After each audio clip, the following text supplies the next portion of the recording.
Egipto, uno de los imperios más impresionantes que el mundo ha conocido. Creemos que conocemos Egipto. El terrible y despiadado poder de los faraones. Las tumbas de oro. Los increíbles logros de ingeniería que desafiaban los límites de la tecnología. La verdad es mucho más intrigante. El antiguo Egipto no fue solo un imperio, sino muchos, cada uno de ellos gobernado por faraones que se enfrentaban a retos diferentes y escribieron diferentes capítulos de la historia de la civilización humana. Esta es la historia de uno de los mayores innovadores de la historia. El maestro constructor de pirámides del Imperio Antiguo, Jufu. No es un cuento de hadas sobre crueldad tiránica e ingeniería milagrosa, sino la historia de un pueblo con una inquebrantable fe en un solo hombre. Es la historia épica de una nación que sacrificó a lo mejor de 2 generaciones. Y de cómo esas décadas de sangre y sudor crearon la primera época de un imperio mundial.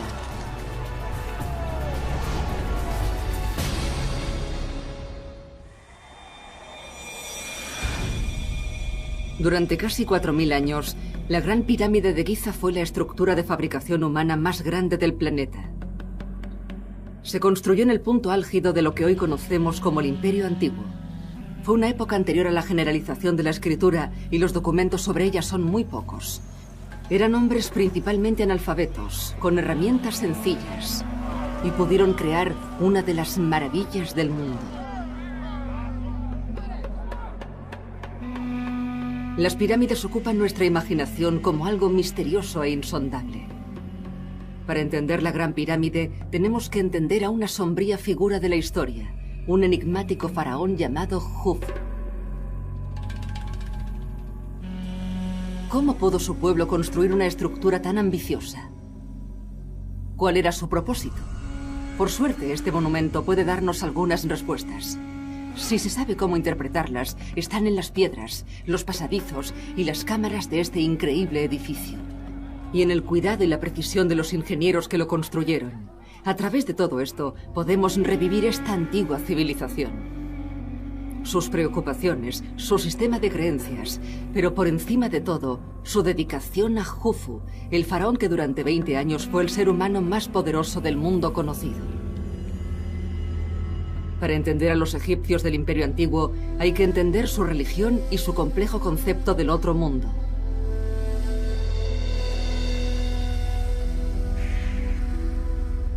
En 2500 años antes de Cristo, Sneferu, el primer faraón de la cuarta dinastía egipcia, moría. Y su hijo Jufu se preparaba para subir al trono.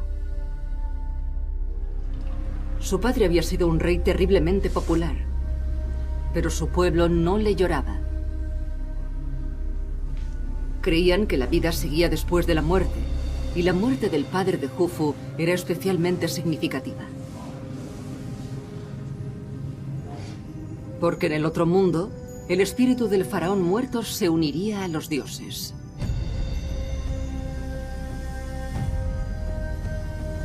Desde la muerte, el espíritu del faraón podía influir en los dioses, animarles a cuidar a los vivos y cuando llegara el momento, guiar a sus espíritus hacia el otro mundo. Pero el lugar de su padre entre los dioses no estaba garantizado. Primero había que iniciar rituales precisos. Había que embalsamar el cuerpo del rey, que no debía ser tocado durante toda la eternidad. Estos 2 rituales eran tan importantes que incluso mientras se preparaba el cuerpo de Sneferu, hay pruebas que indican que Jufu estaba planificando su propia muerte. Su vida sería poco más que una preparación para el otro mundo, donde podía dar a su pueblo seguridad y riqueza durante toda la eternidad. Para nosotros es muy difícil de entender, pero los egipcios creían en ello inquebrantablemente, lo que proporcionaba mucha fuerza a Jufu. Jufu tiene más poder y más autoridad que cualquier otro gobernante de la historia egipcia. Puede que incluso de la historia mundial. Es un dios viviente con un poder absoluto sobre sus súbditos. A través de la inmortalidad, la gloria de Jufu y la prosperidad de su pueblo estaban unidas. La clave estaría en la conservación de su cuerpo muerto. Y ningún faraón en la historia hizo más para asegurarse de que su momia estaría a salvo que el padre de Jufu, Sneferu. Para intentar entender cómo vivían los antiguos egipcios, tenemos que explorar las ciudades que construían para los muertos. Los monumentos funerarios son tan viejos como la humanidad, pero la pirámide era en ese momento una construcción muy reciente. Era el Rolls Royce de los monumentos funerarios. Los antepasados de las pirámides eran unas tumbas rectangulares llamadas mastabas, fabricadas con ladrillos de barro. Pero cuando Egipto se volvió más rico, las mastabas fueron creciendo y los faraones construyeron las tumbas más grandes. Colocando una mastaba encima de otra, crearon una tumba a la altura de los faraones. Había nacido la primera pirámide básica. Cuando el padre de Jufu llegó al trono, esas pirámides de escalones ya eran el símbolo definitivo de la buena posición social. Durante sus 50 años de reinado, Sneferu llevó el arte de la pirámide a nuevas cotas. Su primera pirámide tenía escalones, y después intentó, sin éxito, construir una de paredes planas.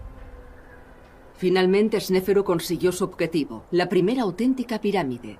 Sneferu mejoró mucho el arte de la construcción de pirámides, y muy dentro de este símbolo, este enorme corazón de piedra, Sneferu creía que su cuerpo estaría protegido en su viaje hacia la eternidad. Jufu miraba y pensaba que podía hacerlo mejor, que podía aprender de los errores de su padre, que podía construir algo más grande y majestuoso, algo que capturase realmente la atención de su pueblo y de cualquiera que visitase Egipto.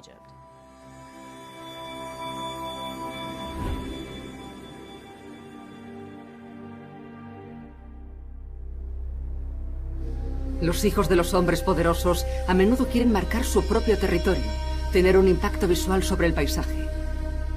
El nuevo faraón Jufu escogió construir su pirámide al norte de la antigua capital egipcia, Menfis, sobre una meseta de Giza, donde nunca se había enterrado a un rey. Sería la mayor estructura de piedra que el mundo había visto. El padre de Jufu murió creyendo que había perfeccionado la pirámide, pero Jufu quería llevar esa forma de arte a la última expresión y cimentar su propio lugar en la eternidad.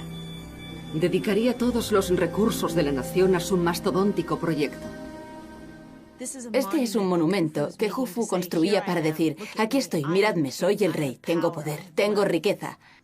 Por otro lado, también era su tumba. Y Jufu pensaba que necesitaba un lugar en el que pudiera transformarse, desde el que pudiese elevarse hacia el otro mundo y unirse a los dioses. El proyecto costaría una fortuna, pero Jufu era increíblemente rico. La fuente de la prosperidad de Egipto era uno de los mayores ríos del mundo, el Nilo. El río estaba lleno de peces, percas y bagres. Era una ruta comercial clave, y sus crecidas anuales daban a los granjeros egipcios un agua milagrosa y una tierra increíblemente fértil. Egipto es el regalo del Nilo. El resto de Egipto es un gran trozo de desierto. El Nilo es el torrente sanguíneo de Egipto, su autopista. El motivo por el que Egipto sobrevive en mitad del mayor desierto del mundo, el Sáhara. Pero a pesar de su riqueza, el éxito no estaba asegurado. Una pirámide tan grande llevaría décadas, y en el antiguo Egipto, incluso los faraones podían morir jóvenes. Si Jufu no vivía lo bastante para terminar su gran pirámide, sus sueños de inmortalidad se destruirían, y la seguridad de Egipto y las almas de los egipcios correrían peligro. Incluso siendo joven era muy importante que Jufu empezara a hacer su pirámide y la terminara durante su vida. No sabía cuánto tiempo gobernaría, podía morir en cualquier momento. Los egipcios creían que la relación privilegiada de su faraón con los dioses estaba íntimamente relacionada con la generosidad del Nilo. Que el Nilo creciera se debía en parte a que las cosas funcionaban bien en el mundo en un sentido cósmico. Los dioses estaban tranquilos, estaban contentos, las cosas se hacían bien. Pero si Jufu quería una pirámide que asombrara a los dioses, necesitaría gran cantidad de mano de obra. Unos 25.000 jóvenes sanos. Sería la mayor movilización de gente de la que había sido testigo Egipto. ¿de dónde los sacaría? Jufu poseía miles de esclavos extranjeros de sus incursiones en Libia y Nubia. Y siempre se ha creído que esos prisioneros construyeron la Gran Pirámide. La historia encaja con nuestras fantasías en Technicolor sobre las maravillas egipcias construidas gracias a la sangre y el sudor de los esclavos, a sus vidas rotas. Pero no es cierto. Los actuales análisis del ADN tomado de los trabajadores demuestran que no eran extranjeros, sino egipcios. Gente libre. Y ahora creemos que había buenas razones para que Jufu no tuviera que obligarles a trabajar en su gran proyecto. Ser alguien que ayudaba a garantizar que el faraón llegase con éxito al otro mundo era una contribución importante para la sociedad. Formaba parte de una póliza de seguro cósmica. Si como egipcio querías asegurarte de que el rey estuviese bien enterrado, trabajar en su pirámide era de una gran importancia personal. Cada trabajador se involucraba emocionalmente en la realización del proyecto. La relación de Jufu con su pueblo era mucho menos tiránica y mucho más paternalista de lo que se creía. Pero durante mucho tiempo fue difícil entender por qué tantos granjeros egipcios podían dejar de producir comida sin mermar la economía egipcia. Actualmente, los egiptólogos creen que la respuesta está en el flujo y el reflujo estacional del río. Los egipcios organizaron la construcción en base a la estación de crecidas del río. Las crecidas hacían que los granjeros dejaran de trabajar hasta 4 meses al año. Si se organizaba el calendario con precisión, Jufu podía ofrecer una alternativa atractiva. Las crecidas anuales del Nilo eran muy importantes para la construcción de la pirámide, porque cuando el río se desbordaba, había 3 o 4 meses del año en los que los campesinos no podían trabajar la tierra. Así que el rey fue listo y lo organizó todo para que durante esos 4 meses en los que igualmente no tendrían trabajo, pudiesen sacar algún provecho. Organizar los periodos de más trabajo de construcción durante los periodos de crecida era una solución que hacía feliz a todo el mundo. El Nilo crecido era también el medio más eficaz para transportar hombres y materiales. Esta antigua vía fluvial, de más de 6.600 kilómetros de longitud, alimentaba el gran proyecto de Jufu. Como el lugar de construcción, en Giza, estaba a casi 8 kilómetros de sus orillas, los ingenieros prepararon un sistema de canales a través de los campos que los separaban. El edificio que iba a ir tomando forma era más que una tumba y una fortaleza. Su diseño estaba imbuido de un poderoso simbolismo religioso.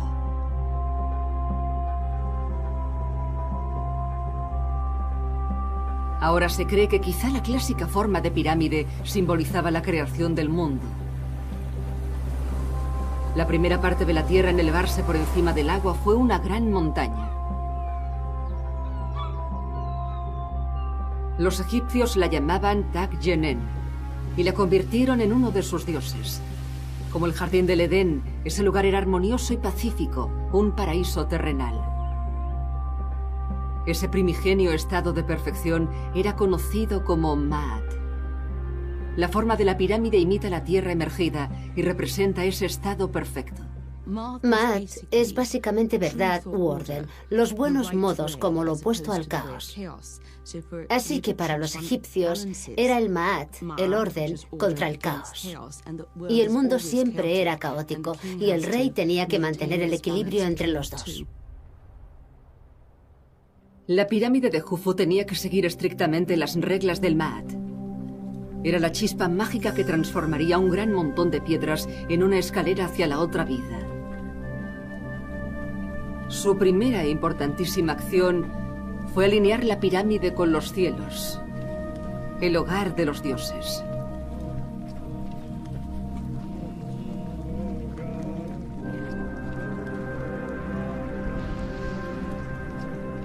El más importante de los dioses en ser honrado fue el dios del sol, Ra.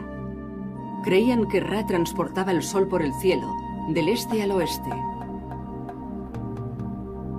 Cuando la pirámide se terminara, los muros del este y del oeste estarían orientados hacia el sol que salía y se ponía para honrar el viaje de Ra. Pero la alineación este-oeste no fue la más importante. Jufu y sus sacerdotes creían que aunque el estado perfecto del Maat no solía conseguirse en la tierra, podía encontrarse en el cielo nocturno, junto a su estrella del norte, Tuban. Al diseñarla para que apuntase a la estrella del norte, conseguían una conexión más fuerte entre su propia conservación del orden y el orden en el cielo.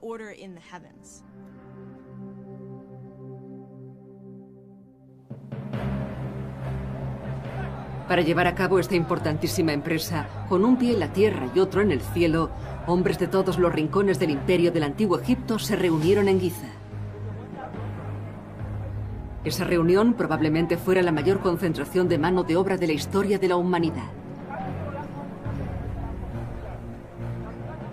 El calor abrasador de la llanura de Giza sería el hogar de algunos de ellos durante décadas.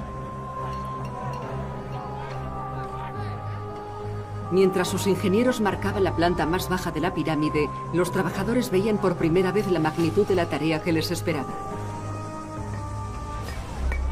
Y no debía de ser una visión tranquilizadora. Lo que debían pensar el primer día que miraban la meseta de Giza debía ser: ¿cómo vamos a poder hacerlo? Es desalentador pensar, no hay nada aquí y dentro de 20 años habrá una montaña.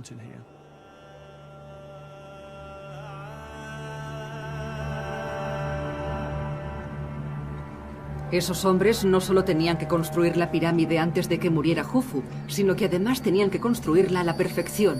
Era una estructura enorme, con muchas posibilidades de error, como había aprendido el padre de Jufu.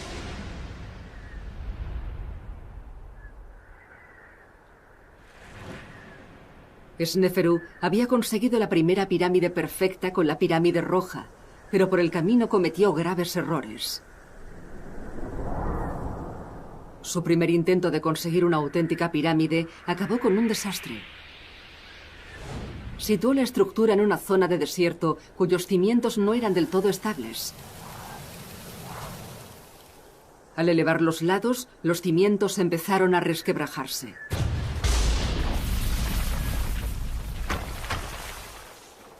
En un desesperado intento por aliviar la carga, redujeron el ángulo de las pirámides a medio camino, creando la pirámide torcida. Pero eso tuvo un precio. La clara forma imperfecta de la pirámide rompía las reglas de Ma'at y la devaluaba como maquinaria de resurrección. Sneferu tuvo la suerte de reinar durante más de 50 años, tiempo suficiente para empezar otra y conseguir su objetivo.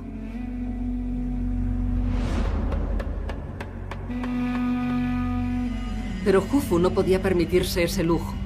Quizás solo tuviera una oportunidad para conseguir su pirámide, y su prioridad era asegurarse de que la pirámide se construyera sobre unos cimientos firmes.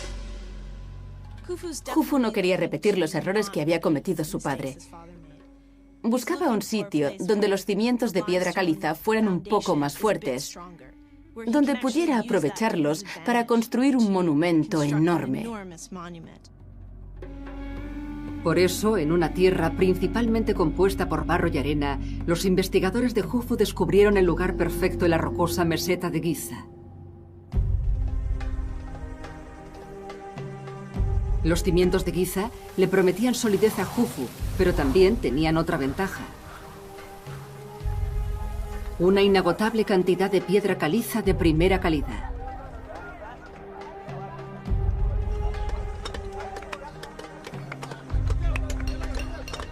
Una cantera a las puertas de la pirámide ahorraría millones de horas de trabajo al proyecto de un plumazo. Jufu debió pensar que sus hijos también podrían construir allí, que podría iniciar una generación de tumbas en ese lugar, porque la meseta era enorme. Y podía colocar a sus trabajadores cerca. Podía alojarlos al borde de la meseta, cerca de la zona de cultivo. Un lugar como ese tenía un montón de cosas a su favor.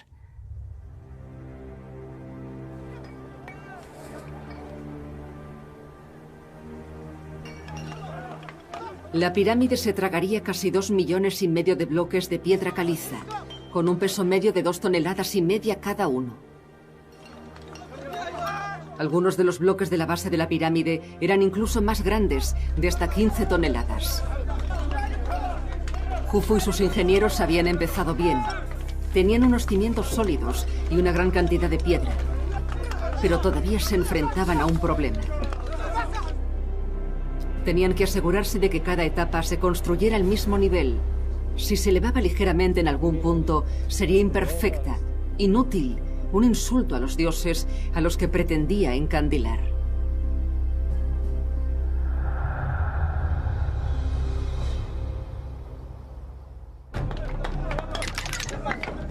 Los egiptólogos creen que los ingenieros utilizaban un sistema de nivelación básico pero eficaz. Se fijaban 2 trozos de madera de la misma longitud a un travesaño, creando un triángulo isósceles, y se hacía una marca en la mitad del travesaño. Una plomada colgada del vértice hacía intersección en el travesaño, en la marca, solo cuando se colocaba una superficie nivelada. El instrumento, llamado nivel de escuadra, permitía a los ingenieros comprobar que todas las piedras estaban perfectamente horizontales. El aparato era sencillo, pero increíblemente eficaz. Cuando el gran proyecto de Jufu empezó a tomar forma, cada lado de la base de la pirámide, más largo que 2 campos de fútbol, estaba casi perfectamente horizontal, desviándose de la perfección menos de 3 centímetros.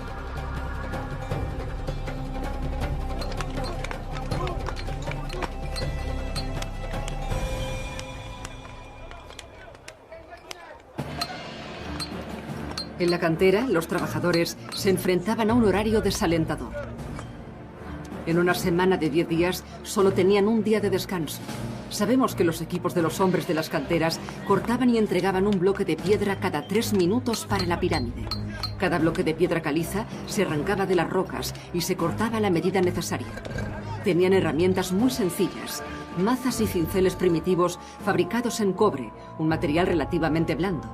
Por suerte, la piedra caliza es más fácil de cortar que muchos otros tipos de piedra. Los antiguos egipcios usaron las mismas herramientas para cortar piedra durante siglos y pasarían otros 500 años antes de que empezaran a usar el bronce y crearan una nueva generación de herramientas mucho más duras.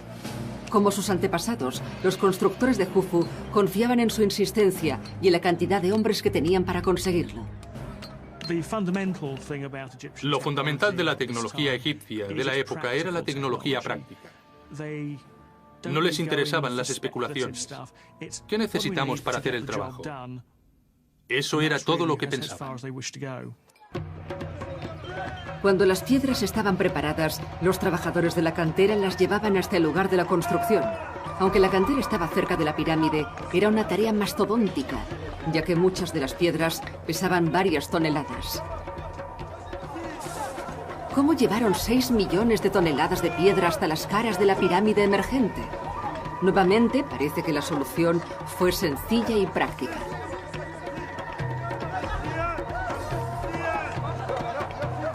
Sus vecinos, los sumerios, usaban carros con ruedas desde hacía más de 1000 años.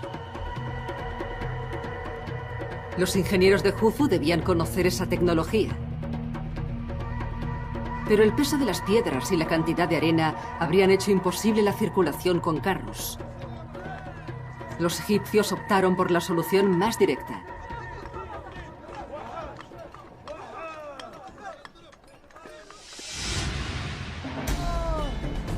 Construyeron una enorme rampa y simplemente arrastraban los bloques sobre planchas de madera. La rampa estaba hecha de escombros y piedras de la cantera y tenía tiras de madera para ayudar a la plancha a moverse con más facilidad. El sistema de rampas y planchas existía desde hacía al menos un siglo y permitía que 20 hombres subieran bloques de piedra de 2 toneladas a las caras de la pirámide. En el pasado, la negativa de los egipcios a utilizar carros se ha visto como un ejemplo de su arraigado tradicionalismo. Pero no era así. Ellos únicamente hacían el trabajo sistemáticamente. Aunque evidentemente era una solución poco tecnológica, de mucha intensidad y brutalmente dura para los trabajadores. No importa cómo se haga, construir una pirámide es un trabajo titánico.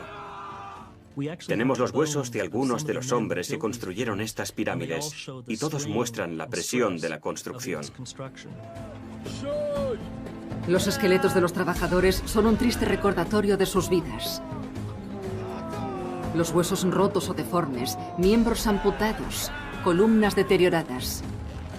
Las pruebas sugieren que la esperanza de vida de los hombres era de solo 32 años, a diferencia de los 55 de los miembros de la nobleza.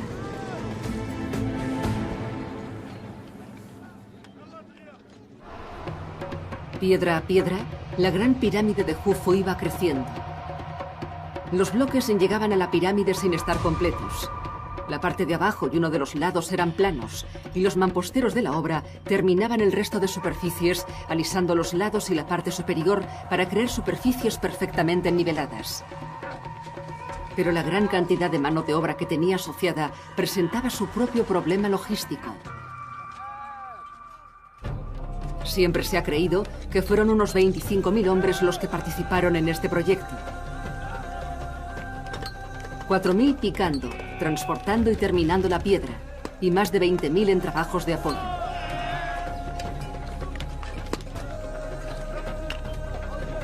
Durante un año, eso suponía que 1 de cada 30 hombres de la población de Egipto trabajaba en la pirámide. Uno de los descubrimientos más interesantes de años recientes, un lugar donde sentirse muy cerca de los trabajadores desaparecidos, es el pueblo de los trabajadores. Nuevamente parece que la solución de Jufu fue pragmática y decidida. Ordenó que se construyera un pueblo entero a 800 metros de la pirámide. Para algunos, como los mamposteros y otros maestros artesanos, fue su hogar durante más de 20 años. El alojamiento era sencillo, pero el pueblo tenía una infraestructura muy sofisticada, con panaderías, tiendas de arcilla y bares, e incluso maestros y médicos. Las escrituras de los egipcios más normales muestran que había un auténtico espíritu de comunidad y un animado ambiente callejero. Si ibas a la pirámide a trabajar durante 2, 3 o 10 años, tenías a toda tu familia allí. Tus hijos iban a la escuela. Tenías instalaciones médicas y había lugares para divertirse. Las mujeres tenían trabajo, así que era una ciudad grande y muy próspera. Cada trabajador tenía una ración diaria de 10 barras de pan por familia y otra muy generosa de cerveza. Para los campesinos era una vida increíble. Toda la gente que trabajaba para el rey estaba bien alimentada, mucho mejor que si se hubieran quedado en casa como campesinos, porque el rey les daba carne, pescado, pan y cerveza, y raciones extra que podían enviar a su familia más lejana. Así que realmente obtenían comida digna de un rey. Organizar a esos miles de hombres en una fuerza de trabajo coherente y eficaz era quizás el mayor reto. Los egipcios consiguieron un gran nivel de coordinación, eficacia y camaradería que aventajaría muchos proyectos modernos de construcción. Era su capacidad de organización, porque una muchedumbre no habría podido construir ninguna de las pirámides, aunque les hubieran dado un siglo de tiempo. Los capataces idearon una compleja cadena de mando que hacía que todo funcionara como un mecanismo de relojería. Dividieron la fuerza de trabajo principal, de 4.000 hombres, en 2 equipos. Esos equipos se dividían en 2 bandas, y así sucesivamente hasta llegar a unidades de 10 personas. El sistema se aseguraba de que cada hombre supiera cuáles eran sus objetivos diarios y ante quién tendría que responder. No era una coincidencia que esas unidades de 10 hombres fuesen la cantidad ideal de trabajadores para ocuparse de un solo bloque, consiguiendo así que cada unidad fuese la fuerza motriz de la construcción. Dividir a los trabajadores en esos pequeños grupos hizo que el trabajo fuese más fácil de controlar y tuvo un beneficio extra. Sus supervisores podían aumentar el ritmo de trabajo creando pequeñas competiciones. El primer equipo en llegar al objetivo del supervisor ganaría una ración extra de cerveza.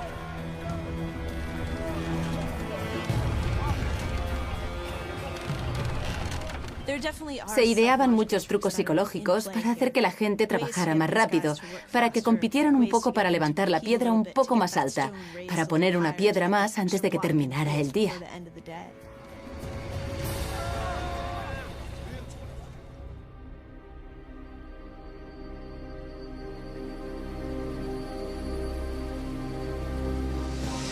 Debía parecer un proceso lento y penoso. Pero piedra a piedra, el proyecto de construcción más grande del mundo empezó a tomar forma.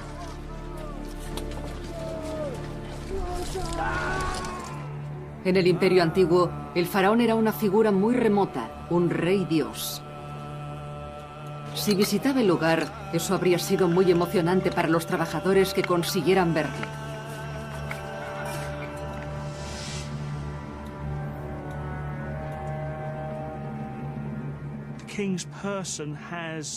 El rey en persona tenía una especie de aura sobrenatural. Así que si trabajabas en la pirámide y él aparecía, eso sería algo para contarle a tus nietos. Cuando los cimientos estuvieron en su sitio, la pirámide llegó a un momento crítico.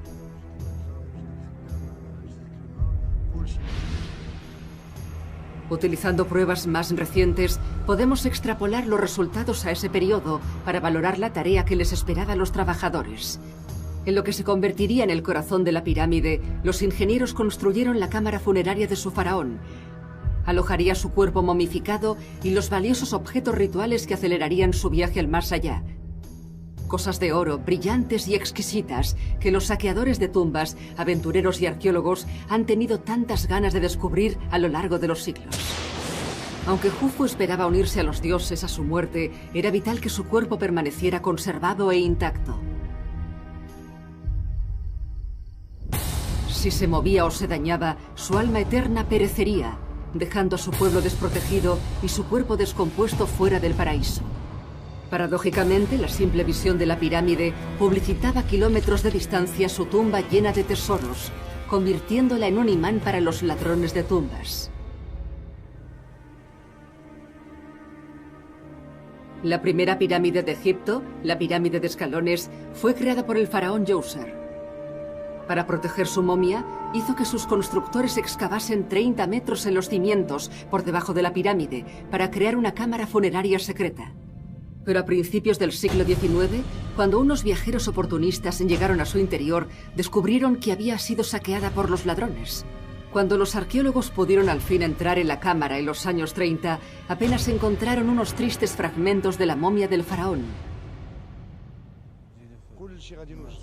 Jufu no quería correr el mismo destino, así que los trabajadores de su cuarto interior se aseguraron de que los pasadizos principales se pudieran bloquear con rocas después del entierro. Para disuadir a los ladrones, sus ingenieros construyeron la cámara fúnebre con granito. La piedra se extrajo especialmente de una cantera a 930 kilómetros. Era más dura que el acero y prácticamente imposible de penetrar. Pero la cámara era solo el principio. Su jefe de ingenieros ideó más medidas de seguridad. Cuando el cuerpo del faraón se colocara en la cámara fúnebre, 3 placas de granito caerían cuidadosamente en su sitio, sellando dentro al faraón. Como tercera línea de defensa, se colocaría otra serie de bloques gigantes, evitando el paso por el pasillo ascendente que uniría la cámara con el pasadizo de entrada principal mediante un granito inexpugnable. Jufu creía que su pirámide sería una fortaleza. Pero cuando la pirámide empezó a crecer, los ingenieros descubrieron un error en sus cálculos. Esta cámara fúnebre fue la primera en ser construida con un techo plano de granito, y se preguntaban si sería lo bastante fuerte para soportar el peso de la pirámide. Con el espectro de la pirámide torcida de Sneferu planeando sobre ellos, decidieron asegurarse. Idearon una serie de cámaras para repartir el peso, 20 metros por encima de la cámara. En el techo se harían dinteles para no cargar todo el peso sobre la cámara. Actualmente sabemos que esas cámaras fueron totalmente inútiles, pero tranquilizaron mucho a los arquitectos de la época.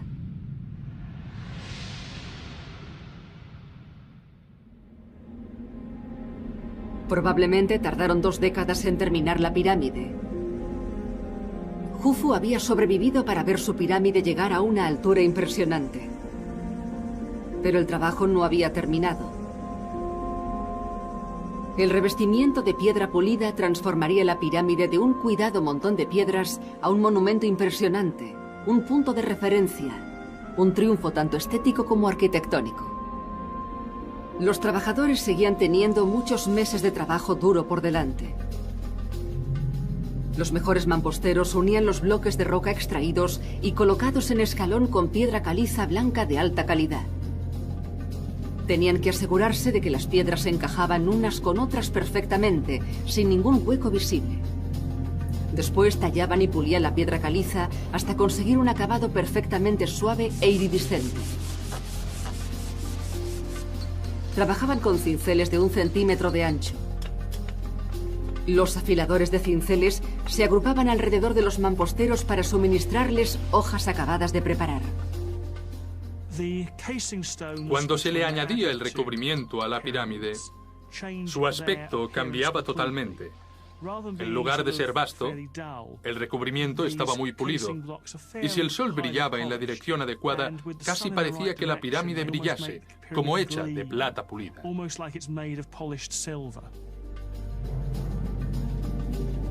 Pero estos acabados eran más que simple belleza. Cualquiera que se acercase a la pirámide de Jufu después de que se hubiera sellado no habría tenido ni idea de cómo se podía haber colocado algo dentro o cómo se podía intentar entrar. Sería una enorme estructura piramidal lisa.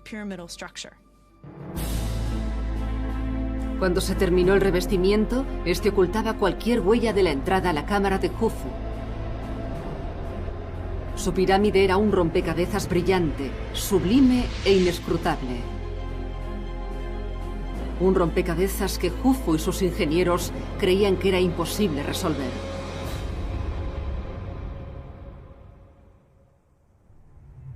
Veinte años después de empezar, el faraón Jufu había sobrevivido para ver su obra maestra terminada. Él y sus súbditos habían ganado la carrera contra la muerte y por el camino habían creado uno de los emblemas de la civilización humana.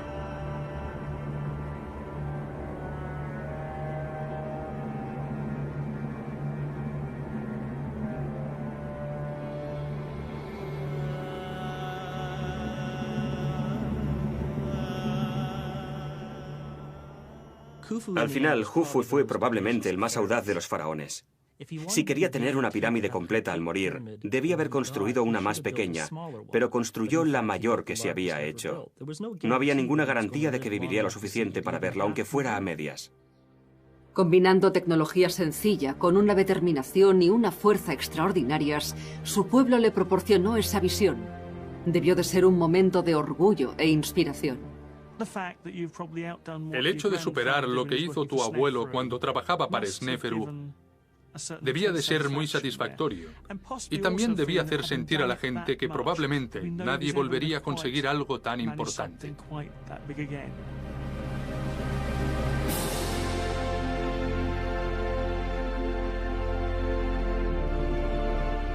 Los egipcios se regocijaban. La pirámide estaba terminada.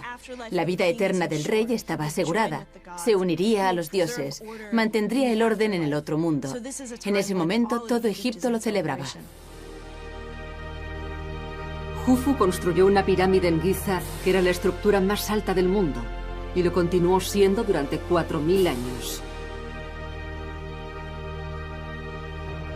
Pero el faraón apenas tuvo tiempo de disfrutarla.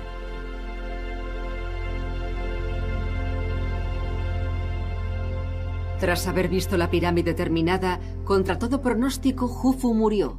Para nosotros, todavía un hombre de mediana edad.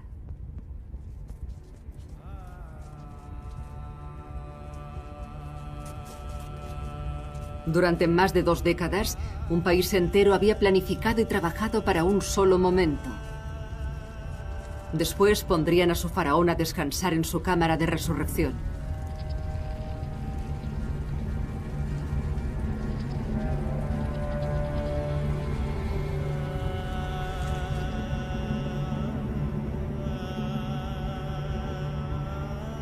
Estaban seguros que desde la cámara su espíritu ascendería al cielo.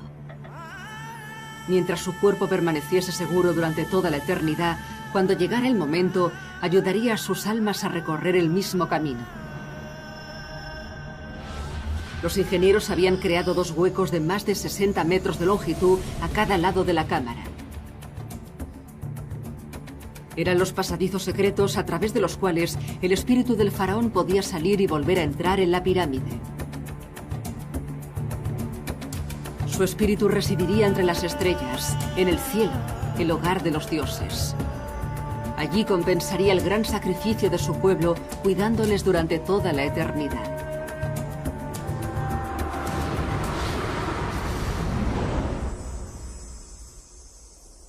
Y para las generaciones de egipcios posteriores a Jufu, debió de parecer que la gran pirámide demostraba que había valido la pena, ya que ofrecía ricas recompensas. Egipto era próspero y pacífico. El hijo y el nieto de Jufu construyeron sus propias pirámides en la meseta de Giza. Pero ninguna superó el extraordinario momento de Jufu. Continuó siendo el pináculo de los constructores de pirámides del antiguo Egipto. El valor divino de Jufu estaba asegurado. Siglos después de su muerte, seguía siendo adorado como un poderoso dios. Y se ha sugerido que la esfinge, mundialmente famosa y todavía totalmente enigmática, pudo haberse tallado como homenaje al ahora legendario rey dios. Tras el reinado de Jufu, Egipto disfrutó de casi 400 años de paz y prosperidad sin pausa. El país era estable y el pueblo dormía tranquilo por la noche, con el estómago lleno. Pero pronto el hechizo tuvo que romperse. El río Nilo, el corazón de Egipto y la fuente de toda su riqueza, empezó a secarse.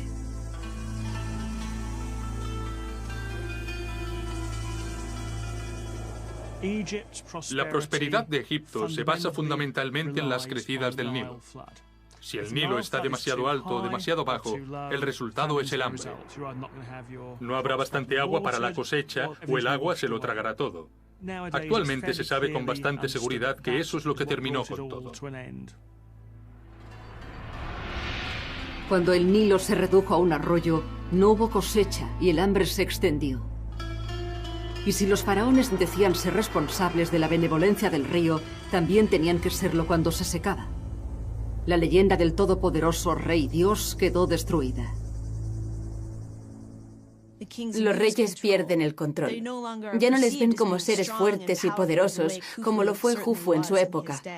No pueden controlar lo que ocurre.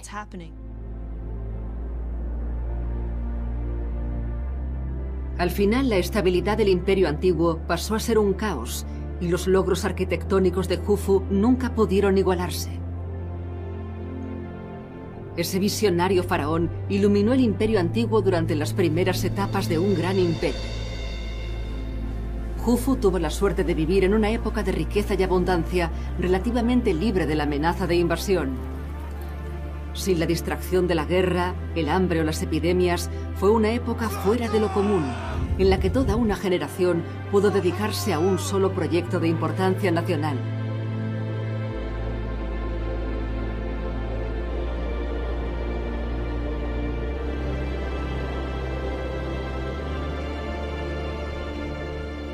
Pero el propósito fundamental de la pirámide era enviar a su faraón a la inmortalidad. Y para conservar el cuerpo del rey, construyeron la mayor fortaleza de la historia.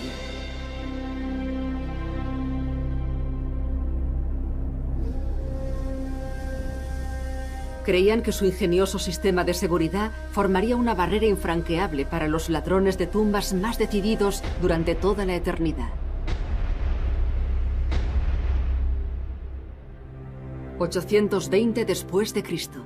Mucho después de que el antiguo imperio egipcio hubiese caído, un califa árabe que buscaba tesoros intentó entrar en la Gran Pirámide. Al encontrarse con los primeros bloques de granito, sus hombres pasaron por encima y entraron por el techo del pasadizo. Al llegar a las rocas que impedían la entrada a la cámara fúnebre de Jufu, simplemente abrieron el marco de la puerta con un cincel, allá donde el granito era más fino. Pero dentro descubrieron que estaba vacía. Alguien había llegado antes. La momia de Jufu, con todos los tesoros increíbles, había desaparecido. Al final, la misión de la vida de Jufu para proteger sus restos por toda la eternidad había fracasado.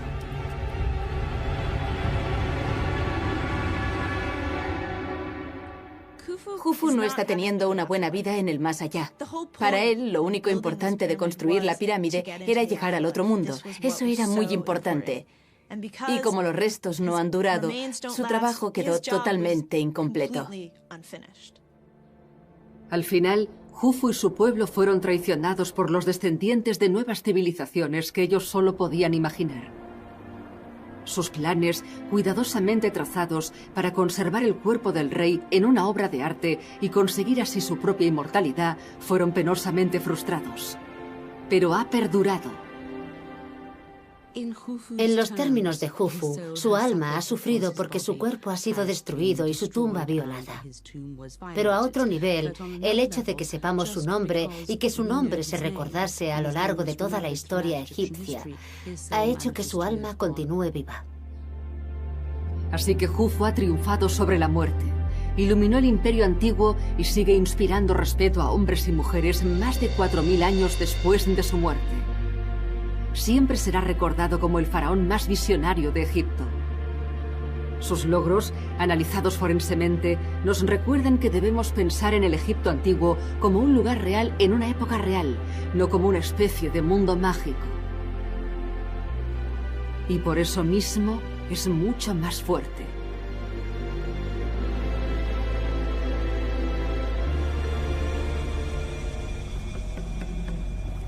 Egipto.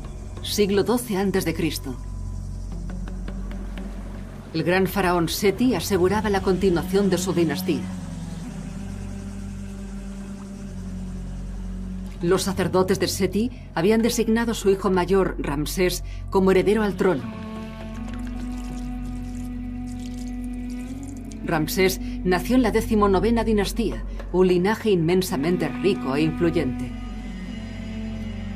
Esa nueva nobleza había sido testigo de un renacimiento del imperio y Ramsés se convertiría en el faraón más icónico del imperio nuevo. Para entender la magnitud de sus logros, tenemos que entender el imperio en el que había nacido y cómo había evolucionado este en los 1300 años transcurridos desde los días del imperio antiguo.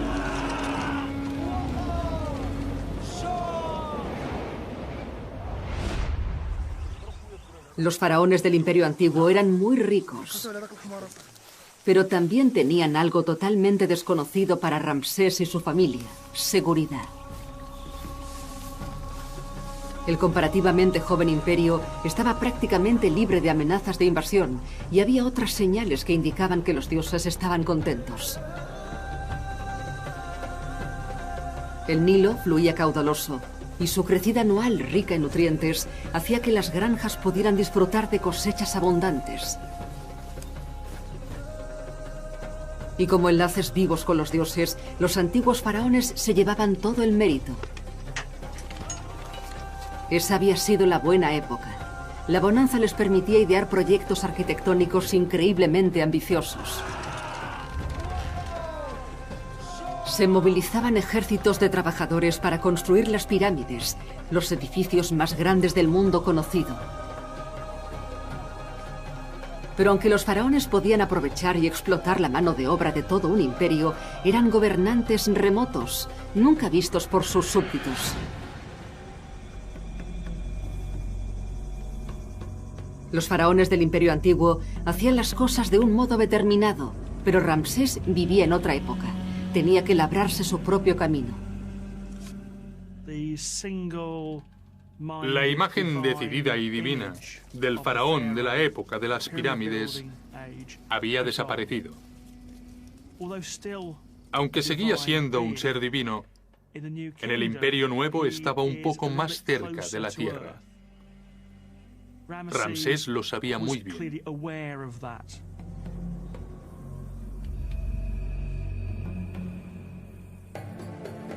El padre de Ramsés, el gran Seti, le preparaba para este nuevo papel de faraón más expuesto, complaciente y accesible.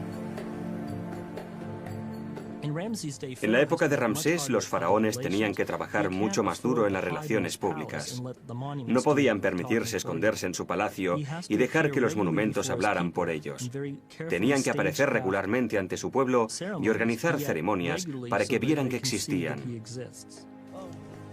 En los jardines exteriores de los templos, Ramsés, como príncipe heredero, se ocupaba de las tareas del faraón con su padre.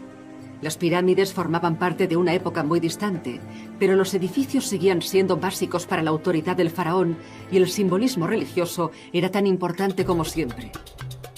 En el Imperio Nuevo, Giza ya no era el centro del poder faraónico, que se había trasladado 650 kilómetros al sur, hasta Karnak, en el Nilo.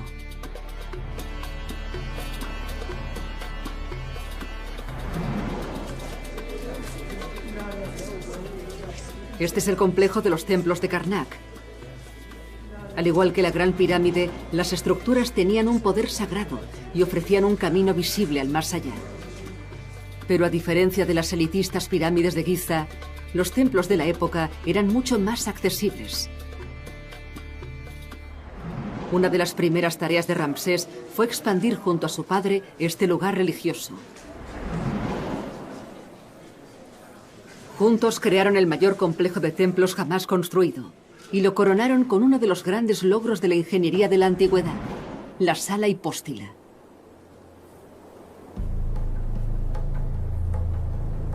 Estas salas formaban un camino entre los bulliciosos patios exteriores de los templos y las zonas sagradas, más escondidas dentro de esa fantasía arquitectónica.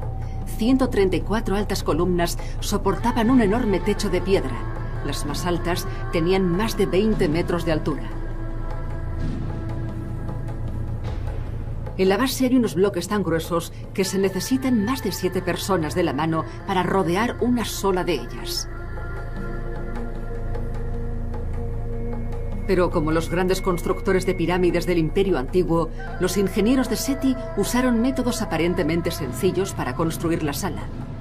Mientras las piezas de las columnas iban llegando de la cantera, los constructores las iban poniendo una encima de otra. Los muros de la sala iban creciendo y la sala se llenaba de arena para subir el nivel del suelo, para que cada nueva sección se pudiese colocar en su lugar con facilidad. Cuando se colocaron las piezas del techo, los trabajadores fueron quitando la arena y terminando las columnas mientras bajaban de nivel.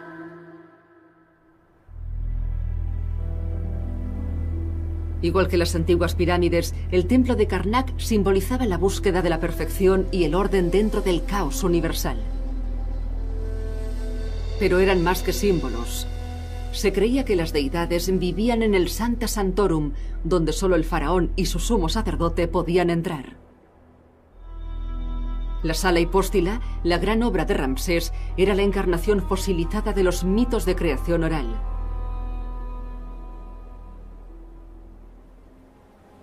Las grandes columnas parecían plantas de papiro gigantes.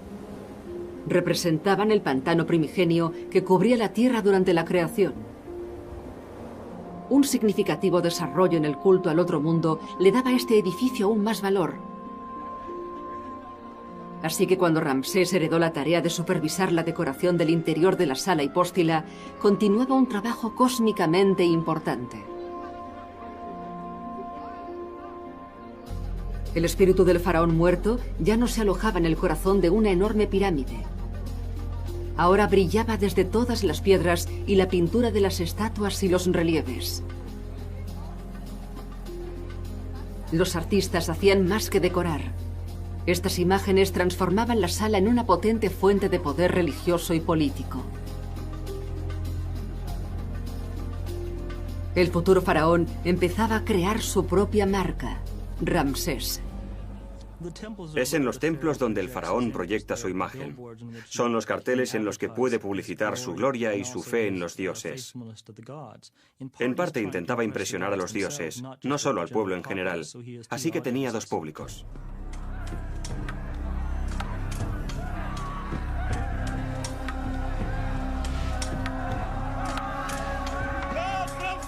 La asociación religiosa y la creación de imágenes eran solo una parte de la formación de Ramsés. Aunque aún era un adolescente, estaba al mando de la fuerza de élite egipcia. Eran guerreros fuertes y bien entrenados, capaces de resistir largos meses de lucha lejos de su hogar. El padre de Ramsés, Seti, le había puesto a la cabeza del mayor ejército del mundo por un motivo. Un futuro gobernante debía demostrar que podía dirigir un ejército profesional. Otra importante distinción entre el mundo del Imperio Antiguo y el del Nuevo. El Nuevo Egipto se había convertido en otra de las muchas superpotencias que competían por el control de la región. Al oeste se enfrentaban a los bandidos libios, al este al poder de los hititas y los sirios, mientras que al sur estaba la problemática provincia de Nubia. Políticamente las cosas no podían ser más diferentes de la primera edad dorada del imperio. Tras la muerte del gran faraón de la época de las pirámides, Egipto disfrutó de casi 400 años de paz y prosperidad sin pausa. Pero de repente ocurrió lo impensable.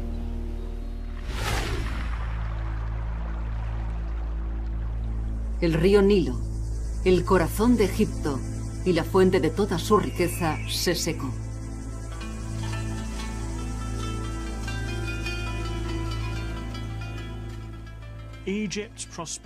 La prosperidad de Egipto se basa fundamentalmente en las crecidas del Nilo. Si el Nilo está demasiado alto o demasiado bajo, el resultado es el hambre. No habrá bastante agua para la cosecha o el agua se lo tragará todo.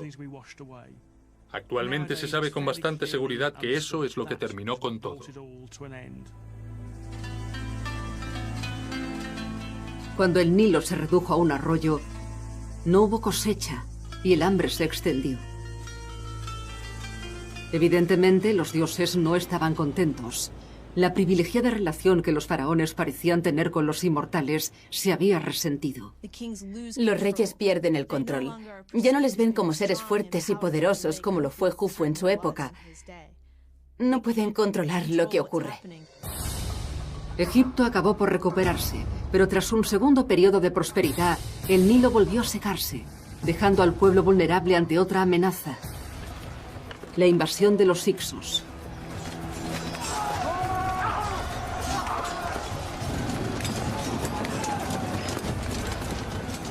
Eran una fuerza conquistadora. Llegaron con carros que los egipcios no habían visto nunca. Llegaron con arcos compuestos de mucho más alcance y precisión. Llegaron con una fuerza que pilló a Egipto desprevenido. El país cayó ante los invasores.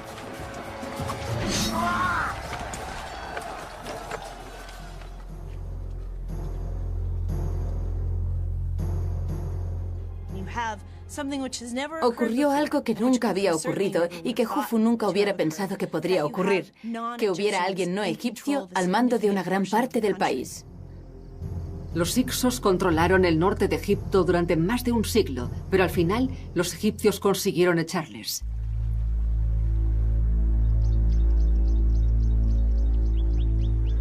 El imperio volvía a estar en manos de los egipcios y el Nilo se recuperó para volver a alimentar su tierra. Surgieron nuevos líderes que fueron coronados reyes dioses. Pero el vínculo entre el faraón y el pueblo se había estirado y debilitado. En la época de Jufu, Egipto vivió un periodo de poca pero pacífica prosperidad, y los faraones se llevaban todo el mérito. Pero los cataclísmicos acontecimientos de los siglos siguientes demostraron al pueblo que sus reyes dioses no eran todopoderosos después de todo, y que sus fronteras no eran para nada inexpugnables. Con todo eso en mente, se preparó a Ramsés para las habilidades necesarias para un faraón moderno, el poder militar y la confianza de su gente. Seguro que Ramsés estaba impaciente por ser faraón. Tenía el mejor entrenamiento que podía desear un futuro faraón gracias a su padre, Seti I, que le preparaba a fondo para subir al trono. Pero seguro que él quería el trabajo para él solo. Al final, Ramsés tuvo su oportunidad.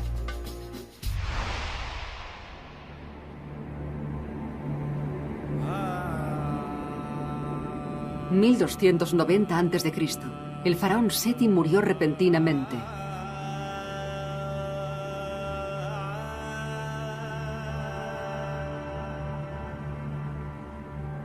Ramsés fue coronado rey de Egipto.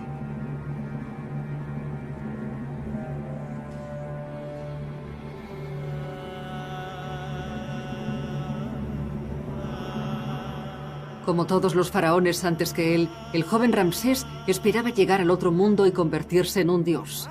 Pero antes estaba decidido a dejar su huella en el mundo mortal. Era un hombre que sentía el peso de la historia sobre sus hombros. Sabía que en la nueva época construir grandes templos no era suficiente. Había que verter sangre.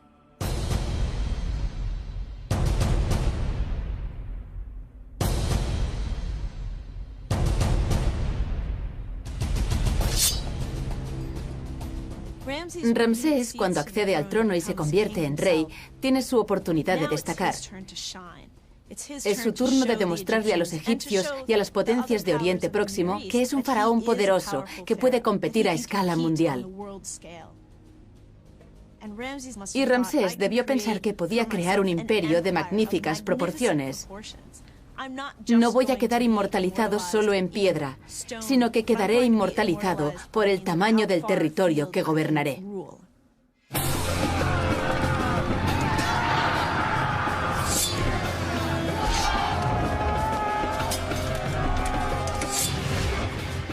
Tras haber reinado solo 4 años, el joven rey desplegó sus fuerzas al este de Egipto.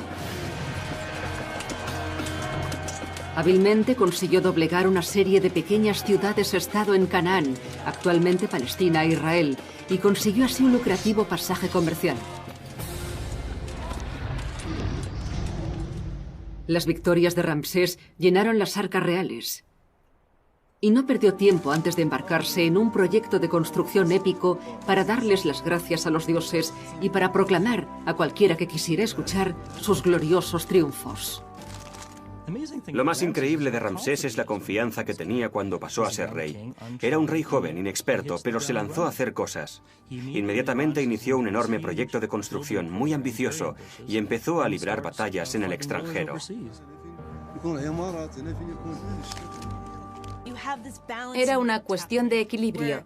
Había que tener un ejército fuerte para asegurarse de que la riqueza siguiera entrando en Egipto, para poder enviar esa riqueza a los templos y darle las gracias a Amón-Ra por ayudarle a conseguir ese gran imperio.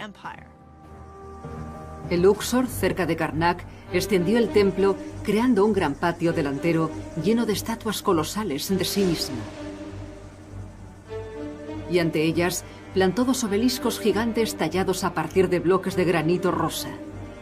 Como las pirámides antes que ellos, apuntaban al poder de los cielos. Ramsés apuntaba alto. Había conseguido algunas conquistas memorables, pero si quería ser recordado como el mayor faraón que había existido, tenía que superar a sus antepasados. Decidió llevar su campaña hasta las tierras del enemigo más temido de Egipto. Un adversario contra el que su padre había librado batallas épicas, una legendaria raza de guerreros y la única potencia de la región que podía compararse con Egipto. Los hititas. Los ojos de Ramsés volvieron a apuntar en la frontera oriental. El joven rey de Egipto se preparaba para llevar a su país a la guerra contra los hititas, una civilización sofisticada, organizada y dominante, y una superpotencia rival. Su padre, Seti, había conseguido una famosa victoria sobre los hititas, recordada en los muros del templo de Karnak al capturar la estratégica ciudad de Kadesh. Pero los hititas la habían recuperado más tarde, un revés que los egipcios no podían olvidar. Kadesh es un lugar estratégico en Siria, pero había algo que tenía a los egipcios obsesionados con Kadesh. Kadesh estaba en la frontera entre Egipto y el reino hitita, gobernado por el rey Muwatallis. Quien la controlase también podía disfrutar de la fértil tierra agrícola que la rodeaba, una zona que actualmente se conoce como el Valle del Bekaa. 4 faraones habían intentado hacerse con este crucial premio estratégico. Ramsés puso en juego su reputación para triunfar allá donde tantos de sus predecesores habían fracasado. Ramsés se jugaba mucho en Kadesh.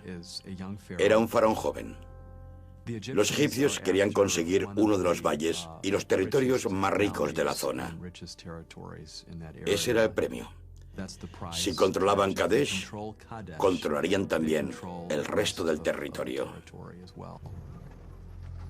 5 años después de subir al trono, Ramsés llevó a su ejército a 650 kilómetros de Egipto, a una llanura, actualmente en Siria, al oeste de Kadesh. Los espías de Ramsés le informaron de que el rey hitita, Muwatallis, dirigía una fuerza impresionante de 37.000 soldados de a pie, apoyados por 2.500 carros. Muwatallis montaría en cólera ante la incursión. Pero el joven faraón tenía motivos para tener confianza.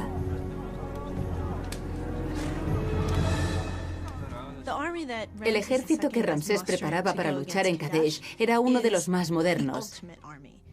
Era muy superior y muy diferente a cualquiera que hubiera habido antes. Los egipcios, tecnológicamente conservadores, al fin se habían decidido a usar la tecnología. Conocieron el carro durante la invasión de los Hyksos y lo adaptaron para que pudiera usarse en terrenos arenosos, creando así un arma formidable. Este carro era ligero, muy maniobrable y por encima de todo terriblemente rápido.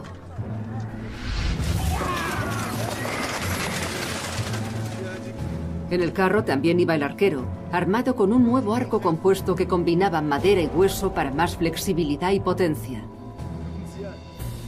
Ese nuevo diseño hacía que pudieran lanzar flechas con precisión mortal a una distancia equivalente a 3 campos de fútbol y con bastante potencia para perforar la armadura de bronce de los hititas. Junto a los carros iba la infantería, llevando otra arma mejorada, el kopesh, una espada corta con una hoja mortal curvada.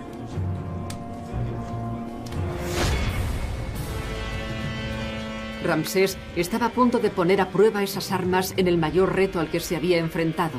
Si podía capturar Kadesh, el joven rey se convertiría en una leyenda entre su pueblo y con el botín financiaría un edificio y un programa de relaciones públicas para que su nombre viviese para siempre.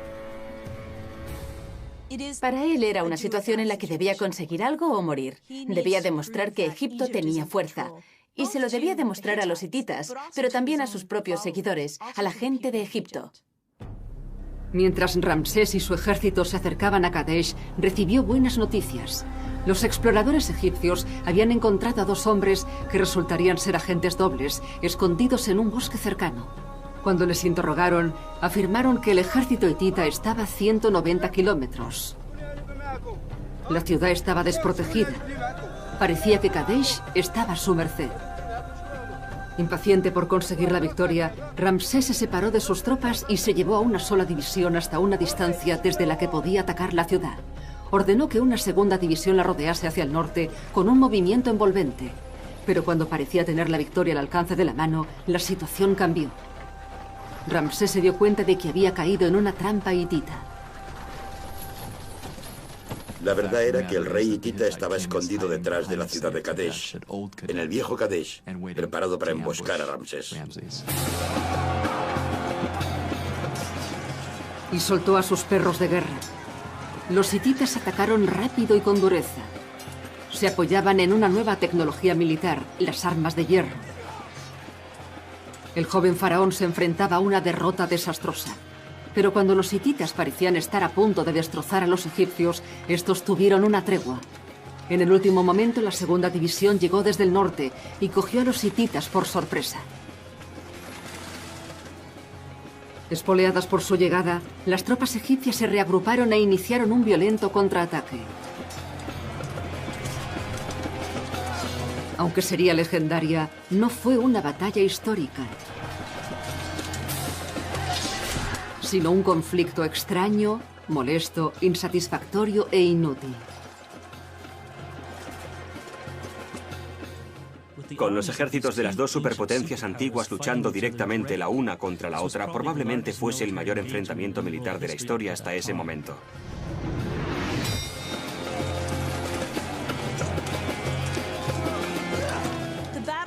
La batalla entre Ramsés II y los hititas fue enorme. Hubo sangrientas matanzas en ambos bandos. La batalla se cobró miles de vidas, pero al final no hubo ningún vencedor.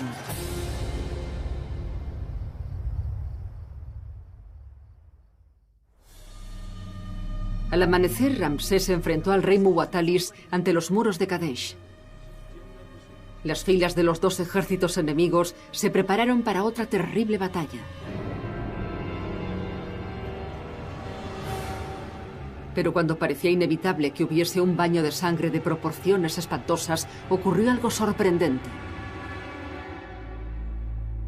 Enfrentados a una matanza segura, Ramsés y el rey hitita se retiraron.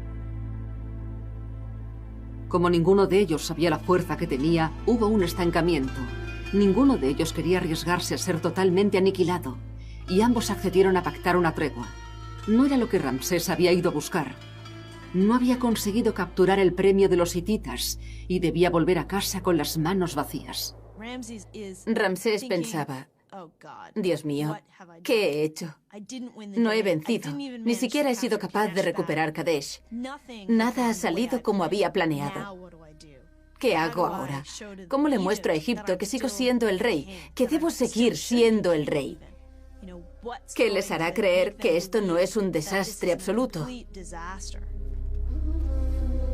5 años después de subir al trono, las ambiciones de Ramsés de convertirse en el mejor faraón de Egipto parecían huecas y erróneas.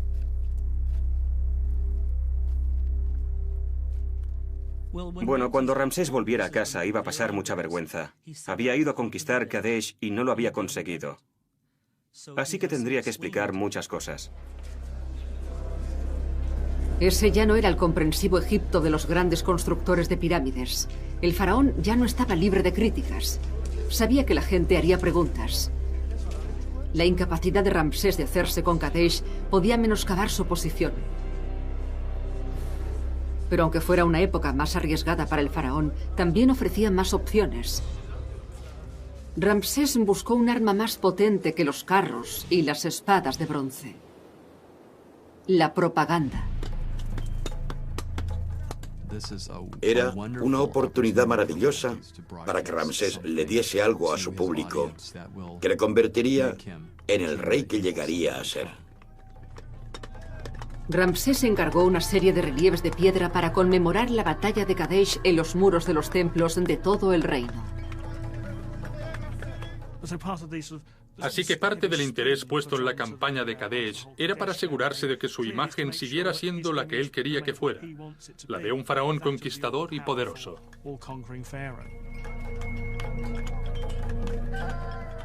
Cuando hizo su propio relato de la batalla de Kadesh, Ramsés demostró que era un gran publicista de la antigüedad.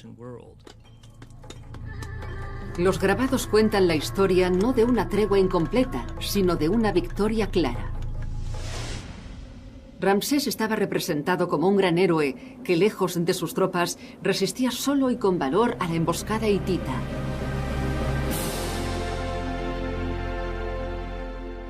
Afirmaba que les había dado una paliza, pero no lo había hecho. No iba a mostrar lo que había pasado de verdad, sino lo que a él le hubiera gustado que ocurriera. Así que la imagen que tenemos aquí le muestra deshaciéndose de los hititas prácticamente solo, abriendo camino, haciéndolos huir y aplastándoles con sus caballos y sus carros. Y así creó un sentimiento de patriotismo, y él se convirtió en la personificación de Egipto. Fue un golpe maestro político. Ramsés había vuelto a escribir la historia y había dejado su propia versión de los hechos escrita en piedra para siempre.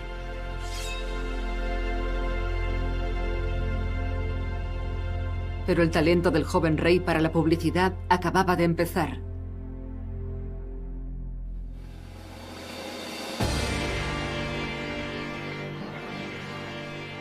Abu Simbel, en la frontera sur de Egipto con Nubia. El 6º año del reinado de Ramsés eligió ese lugar para construirse un monumento a sí mismo. Algo tan sumamente majestuoso que seguiría siendo admirado mucho después de su muerte. La época de las pirámides había terminado. Un faraón ya no podía utilizar la economía y la población de Egipto para sus propios fines. Utilizar decenas de miles de hombres para extraer millones de toneladas de piedra y construir un monumento bloque a bloque era demasiado costoso, irrealizable. Pero Ramsés tenía un plan. Aquí, con vistas al Nilo, crearía un gran nuevo templo, un altar para sí mismo y para los dioses. Pero no lo construiría con bloques de piedra. El monumento de Ramsés se tallaría en la misma pared. Las paredes de piedra de Abu Simbel eran de arenisca de buena calidad, ideal para el trabajo que requeriría centenares de trabajadores en lugar de miles. Pero aún así, se tardarían décadas.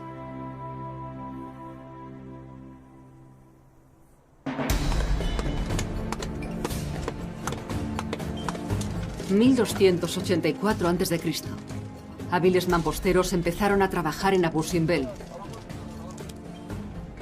Su primera tarea fue crear 4 estatuas de 20 metros de altura del propio Ramsés para vigilar la entrada del templo.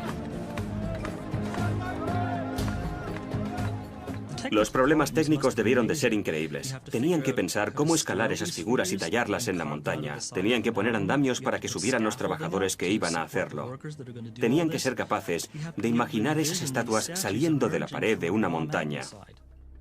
Los enormes hombros de piedra representarían el alcance y la potencia de Ramsés, pero también tenían otro objetivo, que le relacionaba con su antecesor, Jufu. Buscaban la inmortalidad.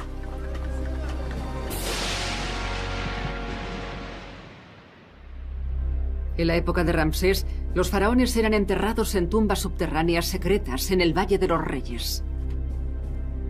Pero los saqueadores seguían entrando en las tumbas para llevarse sus tesoros y sus momias.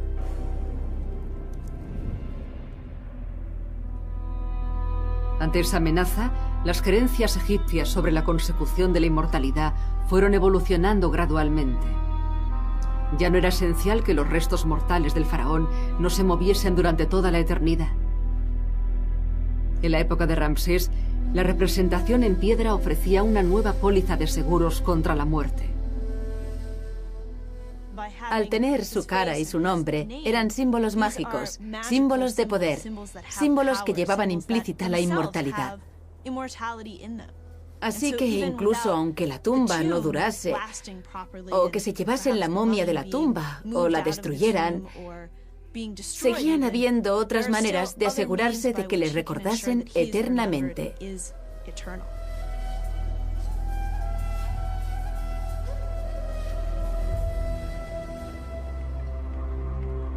Las esperanzas de vida eterna de Ramsés estaban puestas en los grandes monumentos, y no hay ninguno mayor que Abu Simbel.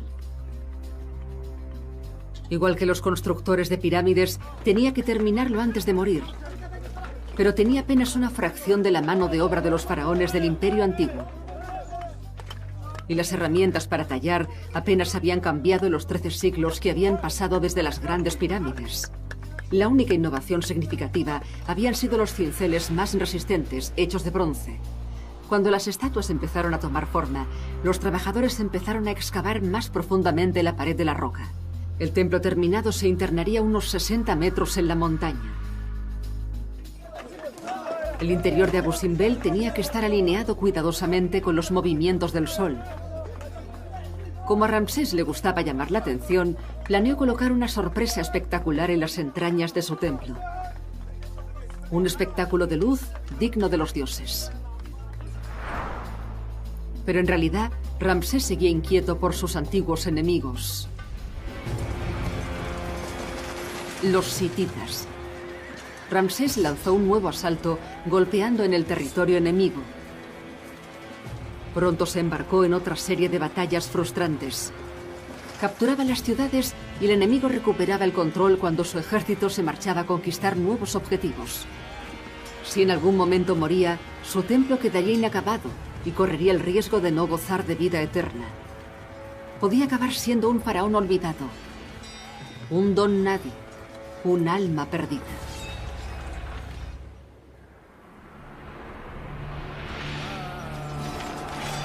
Durante casi 15 años, Ramsés fue royendo el imperio hitita. Las ciudades fronterizas cambiaban constantemente de manos pero ninguna de las superpotencias conseguía una victoria definitiva. Al final, ambos bandos firmaron uno de los primeros tratados de paz de la historia. Fiel a las formas, Ramsés lo utilizó para alabar sus habilidades diplomáticas en los muros del templo de Karnak. Con la paz asegurada, podía dedicar todas sus energías a su gran proyecto en Abu Simbel.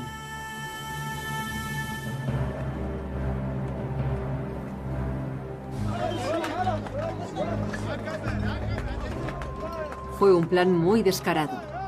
Un rey nuevo rico que anunciaba a bombo y platillo el poder de su dinastía. Puede que no utilizara la misma cantidad de trabajadores que construyeron las pirámides, pero centenares de egipcios sudaron por él, dándole forma a una gran pared de roca en un monumento a la altura del faraón.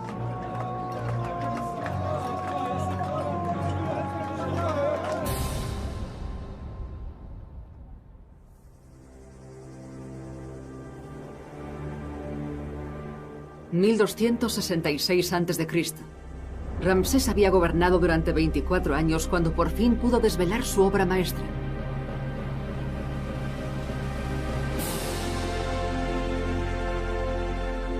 Su homenaje a sí mismo. Su egocéntrico regalo para los dioses.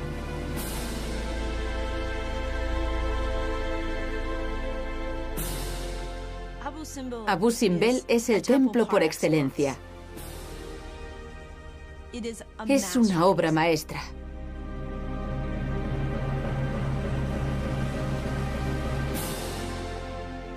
Tiene al rey, tiene a las deidades y sirve a un propósito determinado: la restauración del orden, asegurándose de que el caos no entre en el mundo, pero lo hace de un modo terriblemente estético.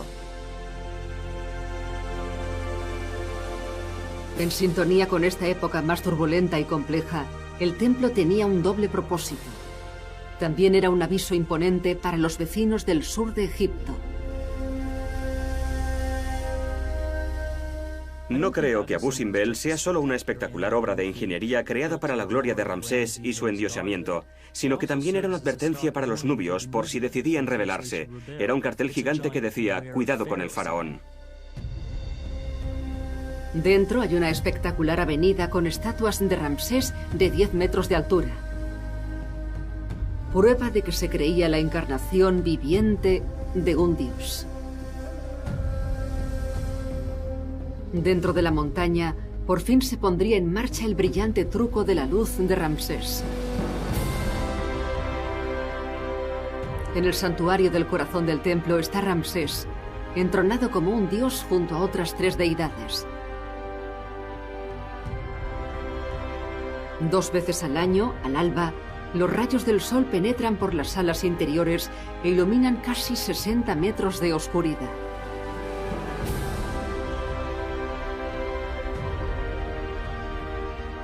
Aquí iluminan al deificado Ramsés y a sus compañeros dioses.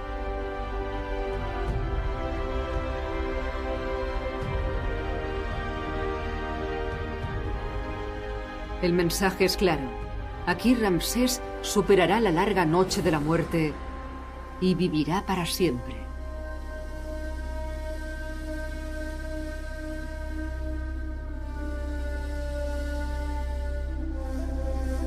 Pero Abu Simbel no fue su último regalo para el mundo. Animado aún por su propio éxito, más viejo cada día, Ramsés concertó una cita con la fama eterna. Sus constructores erigieron centenares de templos, estatuas gigantes e incluso una ciudad entera. Así que Ramsés se embarcó en una enorme campaña de construcción. Creó templos por todo Egipto, desde el norte hasta el sur. Ramsés está por todas partes, inmortalizado en piedra y bronce, publicitando la marca Ramsés hoy y probablemente para siempre. Y quizás esa sea su manera de engañar a la muerte. La obsesión de Ramsés por cubrir los monumentos con su nombre y su imagen puede ser, al menos en parte, un deseo por asegurarse que siempre habrá suficientes imágenes de él en la tierra para garantizar su vida eterna.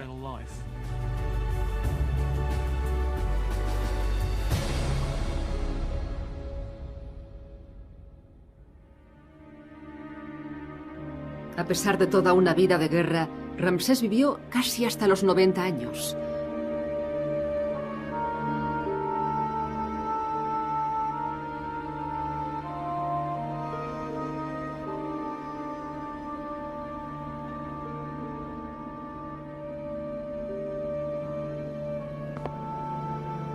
Dejó al menos 45 hijos y 40 hijas y más monumentos que ningún otro faraón antes o después que él.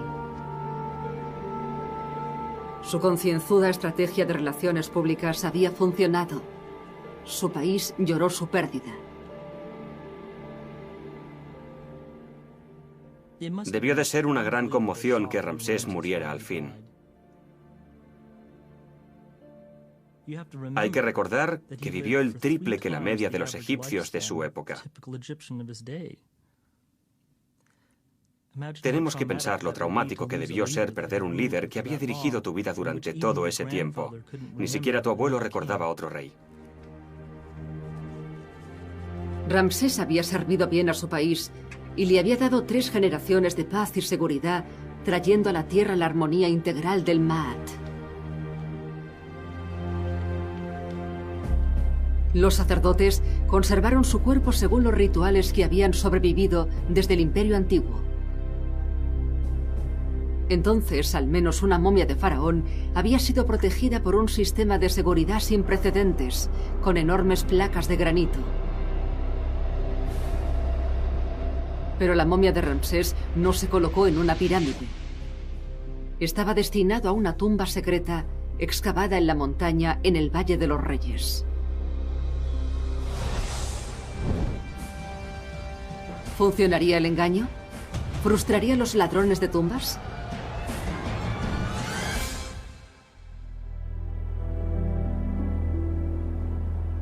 Aunque el imperio egipcio prosperó durante otros 1000 años, ningún faraón pudo estar a la altura de Ramsés II. Había gobernado en Egipto durante 67 años, dejando tras de sí gran cantidad de monumentos. Su vida se extendió a lo largo de 9 décadas.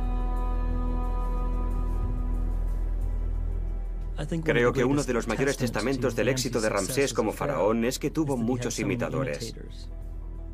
Desde Ramsés III a Ramsés XI, varios faraones intentaron imitar a Ramsés II. Pero ninguno pudo igualarlo, ni en la duración de su reino, ni en la grandeza de sus logros. El descubrimiento del último destino de Ramsés seguiría siendo un misterio durante otros 1000 años. El 6 de julio de 1881, el egiptólogo Emil Brugsch bajó por las paredes de Deir el-Bahri, cerca del Valle de los Reyes, hasta la entrada de una cueva. Dentro descubrió un depósito secreto de unas 40 momias. Las inscripciones revelaron que la mayoría de ellos eran faraones egipcios con sus reinas. Después de que saquearan sus tumbas originales, les habían vuelto a enterrar sin objetos de valor, un truco para frustrar a otros aprendices de ladrones de tumbas. Uno de ellos era el cuerpo del hombre considerado el faraón más importante de todos los tiempos, Ramsés II.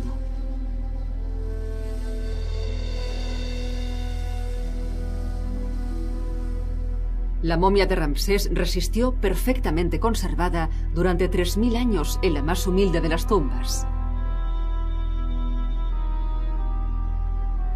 Los análisis científicos han revelado que era increíblemente alto para su época, 1,70 m. Durante su juventud era pelirrojo, y eso lo reprodujeron con tintes durante el embalsamamiento. Al morir sufría una artritis grave y tenía muchas caries. Pero esa espléndida y marcada cara había visto muchas cosas.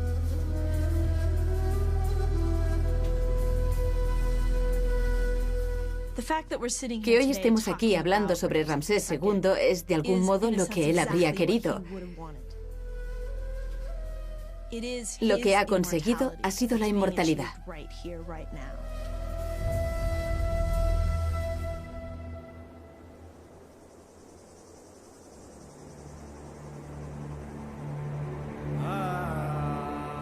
Los logros arquitectónicos de Ramsés y Jufu, el gran constructor de pirámides más de 1000 años antes, nunca serían igualados. Estos dos faraones crearon la mejor época del imperio.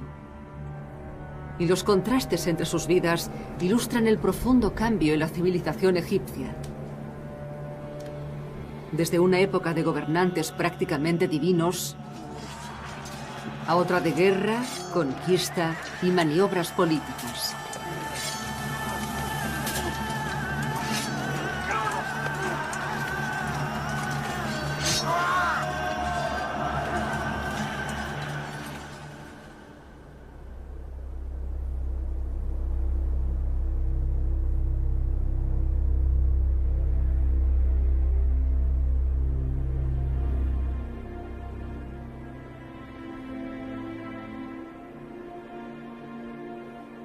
Ramsés expandió las fronteras de su país y durante 4 décadas protegió el imperio de sus poderosos rivales. Abu Simbel es hoy uno de los templos más audaces y cautivadores del mundo.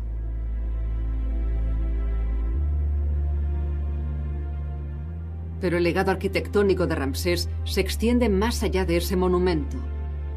Sus edificios y sus bravuconas estatuas se pueden encontrar en todo Egipto. Quizá más que nadie, Ramsés fuera un gobernante imaginativo y vanguardista, que hizo más que sobrevivir en una época compleja y peligrosa. Prosperó. Hombre hábil en la guerra, en la política y en la propaganda, personificaba los profundos cambios que había vivido el gran imperio egipcio.